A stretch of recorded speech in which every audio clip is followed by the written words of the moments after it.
Welcome back to Midas Defense. I'm Chris Goldsmith, Army combat veteran, president of Valor Media Network, and executive producer of Hellcats. This is the 6th episode of Hellcats, and for the first run of the series, it's our finale. So it feels appropriate that Maura Sullivan and Rebecca Bennett spend this episode answering the question that should sit underneath every political fight we're having right now. What are we actually fighting for? Because resistance by itself is not a vision for the country. And right now, the stakes are very real. 18 American service members have been killed in the war in Iran. More than 500 have been wounded. Yet, months into this conflict, the president still has not clearly defined the mission, what victory looks like, or how this war ends. Congress has repeatedly failed to exercise the authority the Constitution gives it, while military families continue to carry the consequences. At home, families are dealing with rising costs. Businesses are struggling to plan around erratic trade policy.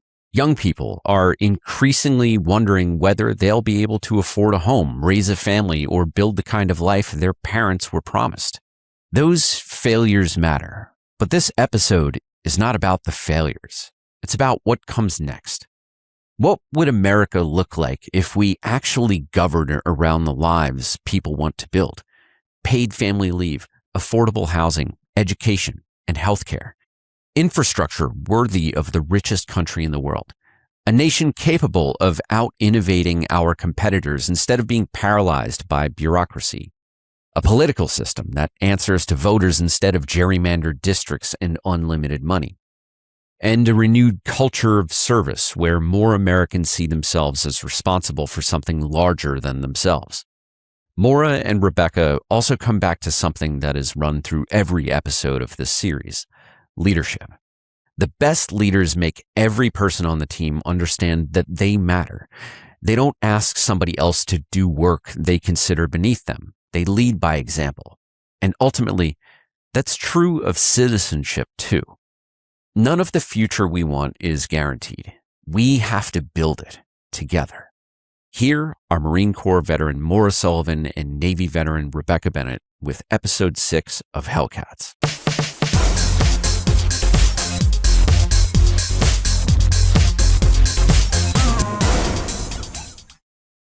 Unfortunately, have to start this one out on a bit of a somber note. Earlier this week, 3 more U.S. service members were killed in the war in Iran, bringing the total to 18 service members who have died during this conflict and over 500 who've been wounded. So we wanted to just start out this episode with actually just a moment of silence to remember our fallen brothers and sisters and thinking about their families who made the ultimate sacrifice for our country. We'll just pause for a second for that. And all right, let's get into this. Let's talk about this. What are you seeing? What are you feeling? What are you hearing? And what does this mean for the future of the United States in this conflict with Iran?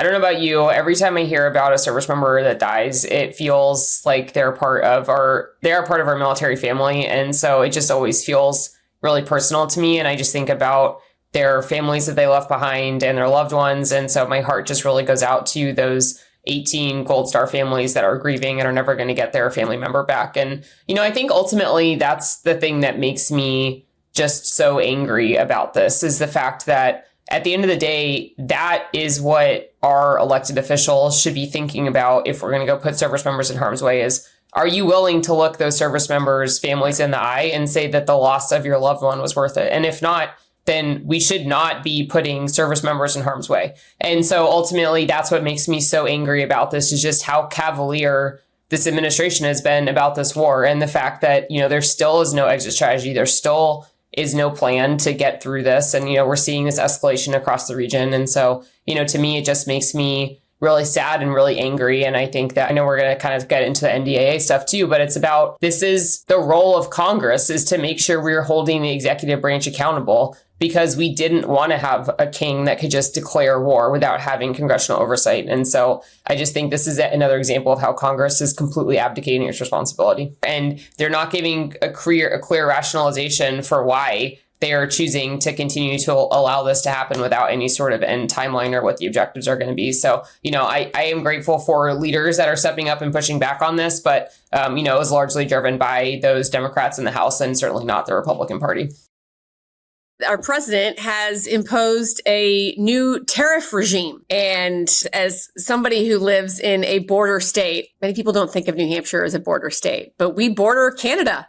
And so it's our largest trading partner. And when the president decides to do things like anger one of our most significant allies and trading partners, well, let's just say people shake their heads and just cannot figure out what in God's name is he thinking. So I'd love to hear your thoughts on what these tariffs mean for small businesses in New Jersey and what we think the, impact could be more broadly for our country's economy. Yeah, I mean, what I hear most from people on the ground is just how much these tariffs are directly impacting them, because to your point about small businesses, they're trying to absorb as much as the cost as they possibly can before passing it on to their consumers, because they're seeing, business owners are seeing a softening in demand from consumers because we are going, we're seeing cost of living is going up quite a bit. And so people aren't necessarily shopping as much as they were before. I think just, taking a step back more broadly, though, you cannot just snap your fingers and change a supply chain. I mean, it takes a decade to be able to move a supply chain. And so the thing is that if you're looking at this from a capital allocation or investment decision, because of how erratic this administration has been on what countries are getting what tariffs, it's impossible to make decisions that are in any sort of long-term investment of where are we going to move our factories, where are we going to move our supply chain. It kind of goes almost to the same thing we've talked about with our allies, which is you have to be a reliable partner and people have to be able to know that they can plan for what the long term is going to be, 10, 20 years from now. And there's absolutely no way that anyone would have any confidence in whatever this crazy tariff regime that this administration is doing. And also, oh, by the way, we know that these don't work. I mean, it just feels so antiquated and outdated. It's like, what are we doing? I know a conversation that we've had and something I hear from a lot of people is, my gosh, we hear so much of what people are against. Mm-hmm. And you hear so much about the word, we got to fight, we got to fight, we got to fight. Mm-hmm. And something that I think a lot about is it's not enough to be against something. I think people are just tired of that. People want to hear what we're for. Yeah. Where are we going? What does success look like? What does the future of this amazing country look like when all these things that we're trying to get in place happen? To me, it's about, I want kids to feel like the American dream is attainable for them. And, I was talking to somebody yesterday and she's a rising senior in college. And she's basically saying, my options are to graduate into a job market that sucks and move back home with my parents because I can't afford an apartment and I can't afford all the things that go along with having to pay for an apartment. Or I go to grad school and I take on a ton of debt and I don't know if that's going to pay off either. And she's basically like, that sucks. That is what people are looking at right now. And they're looking at graduating from school. And so what it looks like to me, I would say what good looks like to me is that we have broken through some of this gridlock that we're seeing in Washington and that we've passed meaningful legislation to actually address challenges that we are facing. I mean, the fact that we do not have paid family leave in this country is unacceptable. There is no reason why we should not have paid family leave. There is no reason why. It's just there are things that we have not done that it's just unacceptable. There's just no reason that hasn't been done. And so I think to me, it's about moving, past this era of division and polarization. And, to your point, I think people are just exhausted by this decade plus of, everyone just yelling at each other and not actually getting anything done. And so I would say that I am hopeful that, if I woke up in 2040, that, we were able to break through a lot of this gridlock and we're able to actually get some legislation done to make sure that we have clean energy manufacturing and we have the energy that we need. And we've been able to make sure people can actually afford to raise a family in this country and people have access to healthcare and it's not going to bankrupt them. And, we've really gotten a lot of the money and kind of corruption out of politics. So I think to me, that's what good looks like. What is something that you would change if you could just go that you think would help bring that about? Is there, a law, a regulation, a way of thinking? Yeah, I mean, I think it would be two things. It would be national partisan gerrymandering ban. That was mine.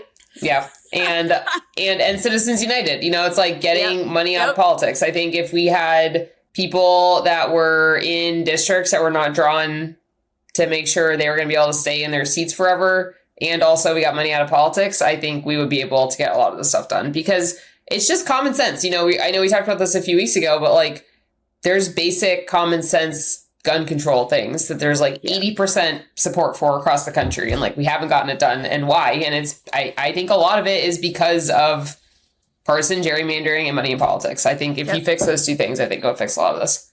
Amen. That was mine too. Let's go to our next section. We've talked so much about leadership on this podcast and through this whole series. Thought it would be great to talk about a leader, whether it's in the military, business, sports, school, that impacted your journey and maybe what it taught you about leadership, being part of a team, accomplishing a mission, and how you are a better leader for it. Do you want to go first? Sure, I'm happy to. The one that really came to mind was my high school track coach. Our coach, he had this saying was, we practice hard so that meets are fun. And the discipline that he instilled in each of us very much ended up preparing me so well for the United States Marine Corps Officer Candidate School. And it was this sense of solidarity and this pride of being part of this team that was bigger than yourself. And I will never forget, actually, I learned so much from him, but one of the most salient things I learned was actually when I got injured. I had a stress fracture in my femur. Obviously, that meant that I couldn't run. So I just thought at that point, what use of I was to the team. So I had so much pride, and so much of kind of my self-identity was being a part of this incredible team. And I was so close with all the other girls on the team.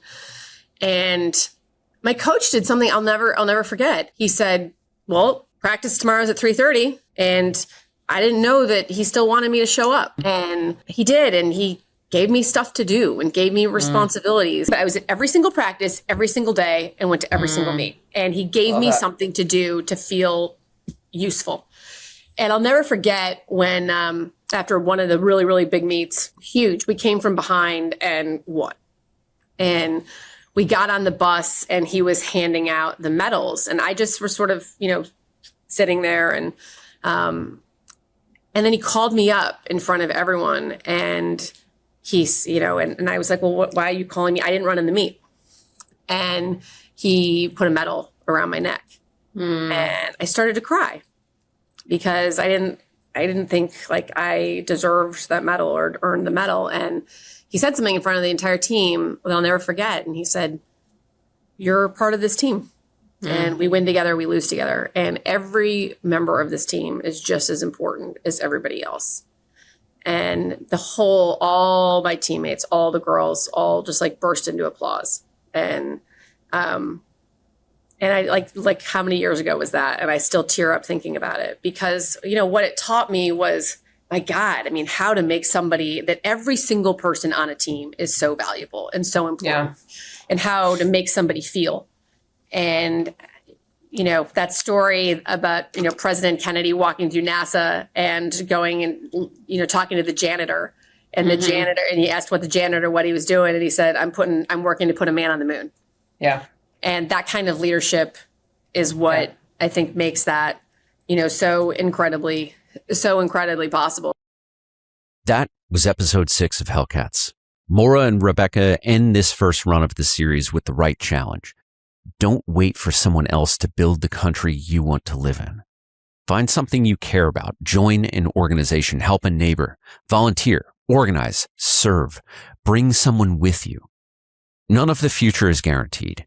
It depends on people deciding to take responsibility for it. If you've enjoyed Hellcats, subscribe to Meidas Defense, follow the podcast, and let us know in the comments where you'd like to see this series go next. I'm Chris Goldsmith. Thanks for watching. Want to stay plugged in? Become a subscriber to our Substack at MeidasPlus.com. You'll get daily recaps from Ron Filipkowski, ad-free episodes of our podcast, and more exclusive content only available at MeidasPlus.com.